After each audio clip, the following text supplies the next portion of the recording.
All right, I'm just going to record a reading that I'm about to do real quick. I've already did my invocations and everything. I'm using the Zodiac Light Oracle, the Astrology Oracle, and the Black Moon Lilith Cosmic Alchemy Oracles. All right, so I'm just going to call in a card for the day. What's the card or the message for the day? Ashe. All right, let me plug my ears up so I can hear myself. All right, so I probably can talk a little better now, a little louder now. Okay, so let's get into spirit. What's the energy of this day? And of course, this message is timeless and meant to be seen at a time. Whoever needs to see it, the spirit, what is the message that we need to heed at this moment? What's the message of this day? Whatever day it is. I got to. I'm gonna just leave it like that. Okay. Yeah, victory 17. Anuradha, Star of Triumph, and then 26 blessings. Uttara Bhadrapada, Star of the Warrior. All right, so you won something, you beat something. This 17 victory, the first thing I thought was the Cancer, the chariot, something about a chariot. The chariot card came up with victory, Star of Triumph, and Star of Warrior. Okay, we got two floating entities, one on the owl, one in the sky on the lotus. Okay, I want to look at the 17 really quickly. Real quick, 17, which breaks down to an 8, the number of abundance, money, power, control, family. Equated with beneficial growth, this star's translation is another Radha. As the supreme devotee of Krishna, Radha expresses a message of pure love of the divine. Seeing her as the woman sitting on the ground stringing a flower garland, it's easy to imagine why this goddess of pure joy is Krishna's devoted companion and soulmate. Krishna, one of the most beloved Hindu deities, is seen playing music that charms the heart with calming tones of peace and harmony, even though he's also a great warrior deity. Here's the warrior who guided Arjuna to success in the cosmic battle recounted in the Mahabharata. His music, filled with sounds of unconditional love, helps those who are willing align with cosmic principles and follow the uncertain path toward enlightenment, which is usually Rahu, right? Shiva, the great god of yogis and the destroyer of illusions and false gods, sit encircled with a halo of solar flames in lotus pose, floating in geometric prism of divine light. His trident utters a nonverbal command to release the past, move from selfishness to selflessness, and reach for the divine. His presence indicates that although the world and its promises can be tempting, rewards beyond measure come to those who seek higher awareness. Okay, and the red giant star in Taurus, 9 degree, which is between 3 and 16 degrees Scorpio. It's now moved into Sag, 9 degree Sag. It's the tail end of the Scorpion. The ruling planet of this is Saturn, which is about truth, enlightenment. All right. So seeking those who are seeking victory, those who are seeking enlightenment ends up being victorious and receiving the blessing. Okay, and that's what it is. Astrology oracle. I'm gonna do this last. That's really about evolution. I'm gonna just go ahead and talk to my homegirl Lilith right now. I missed you very much, my girl. I missed you so much, my girl, my diva, my love. Thank you, homie, lover, my friend, Miss Lilith herself. Thank you, thank you, thank you so much. You've done so. Your energy, although infectious, is riveting, liberating, and deserves way more recognition. what's done in the dark always comes to light, and you know how to make that manifest through me. As I have Lilith Libra and Lilith Scorpio, mean and true Lilith placements. So yes, I deeply desire balance, but I also deeply desire the unbridled taboo truth. All right, what's unseen? What messages do we have for this day? Blessings and victory. Both of these are eights. 88. 88. 88. Shout out to Pythias B. Metatron. All right, what we got, Lilith? Ashira, Mother of the Gods, 20. Black Moon Lilith and Gemini, Liberate Your Truth, 3. Queen Jezebel, Magnetic Royal Witch, 21. Dissolution, Emotional Clearing, 34. And Putrefaction, Shadow Release, 37. Few threes in here. At the bottom, we have Lilith and Leo. Allow your light to shine, number 5. Alrighty. So it's definitely destined meant for you to allow your light to shine. The Mother of Gods here is telling you to liberate your truth, be the magnetic royal witch. A lot of people are not going to see you clearly. 21 and 3, these go together. That's a 7, that's 10, and that's 2. These are 2 threes right next to each other, 3 and 21. So in order for you to liberate your truth, you're going to have to be a magnetic royal witch. You need to emotionally clear out all the connections that people make to the Queen Jezebel. Everyone sees and speaks of Jezebel as an evil woman, and the stories that they have. I'm looking, okay, it's not the card, it's because of the water. I'm seeing a bunch of rainbows.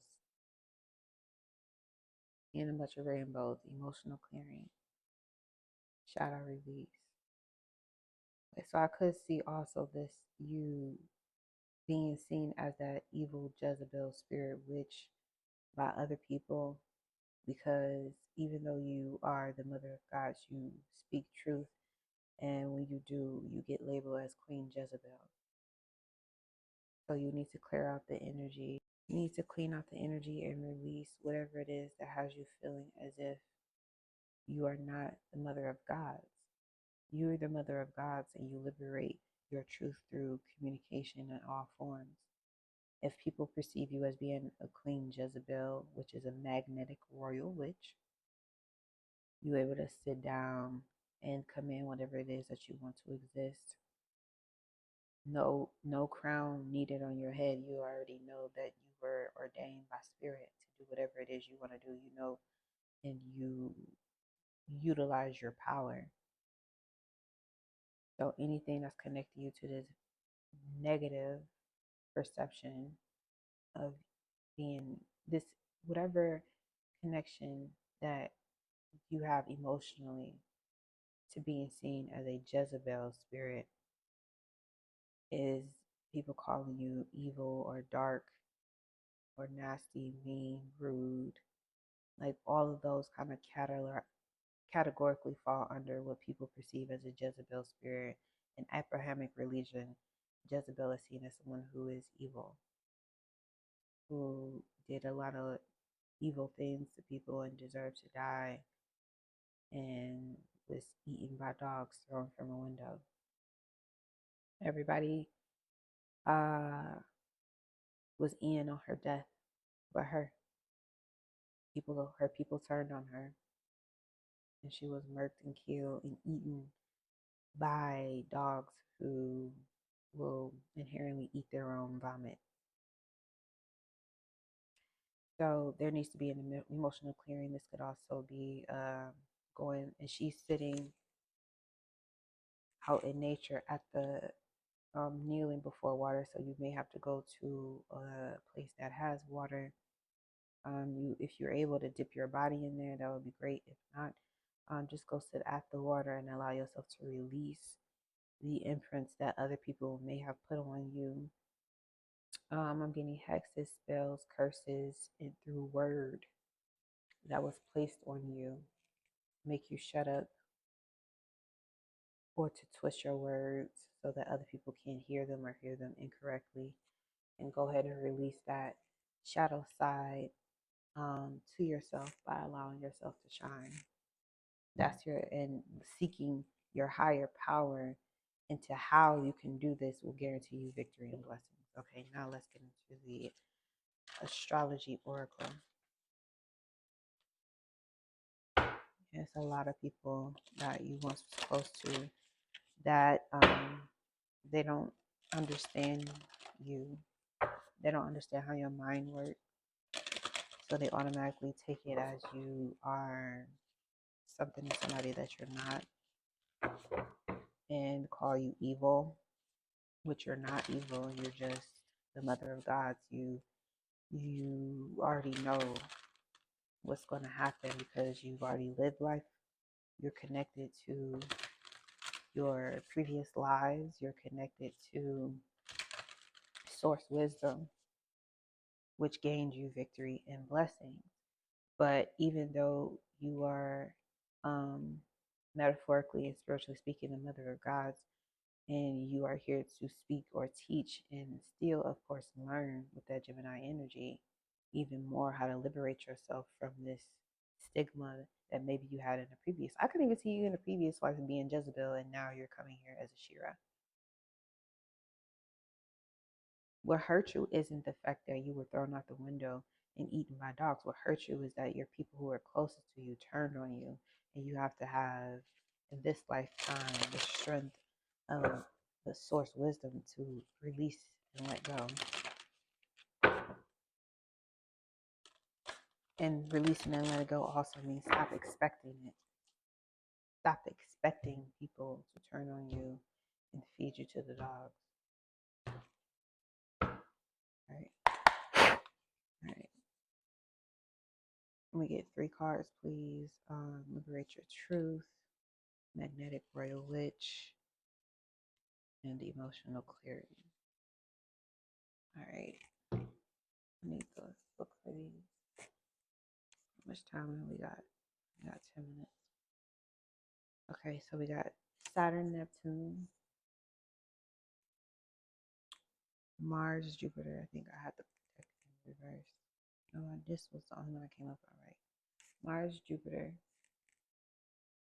and Mercury, Mercury. All right, so 53. This was in reverse. Primitive. You feel completely lost and paralyzed by repeating delusions and unhealthy attachments. So you learn to adapt. Adaptive. You work to understand how you can turn fantasies into functional results. You use your imagination as a starting point for practical application. And this could definitely be true for those who are experiencing a Saturn squaring or Neptune squaring your Saturn. Neptune squaring your Saturn or Saturn squaring your Neptune while they're transiting Aries. Evolving.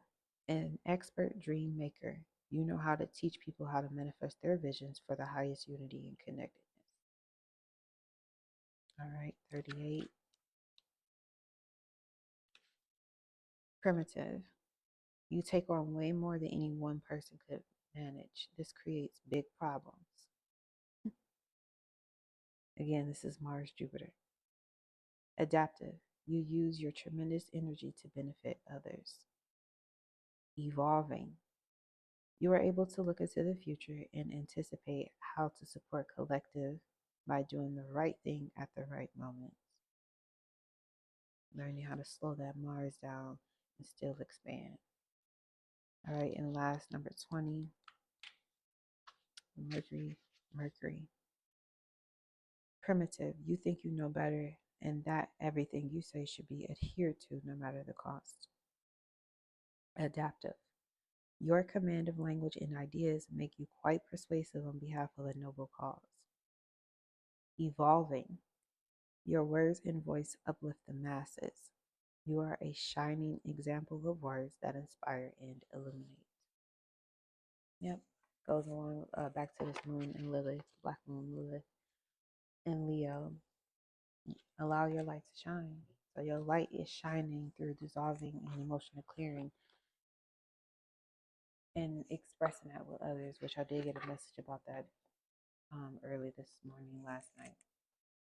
All right, and that's the spread we have for today. Continue to seek your higher power. That is going to guarantee your victory and blessings in whatever spiritual war you have going on at this time. Know that your spiritual team is with you during this Pluto retrograde, where things are rising to the surface in the physical realm that was hidden beneath the surface that you could feel but not see. You're about to start seeing it now, and stand back while you allow that tower to fall on whoever tried to make a tower with you. All right, peace and blessings.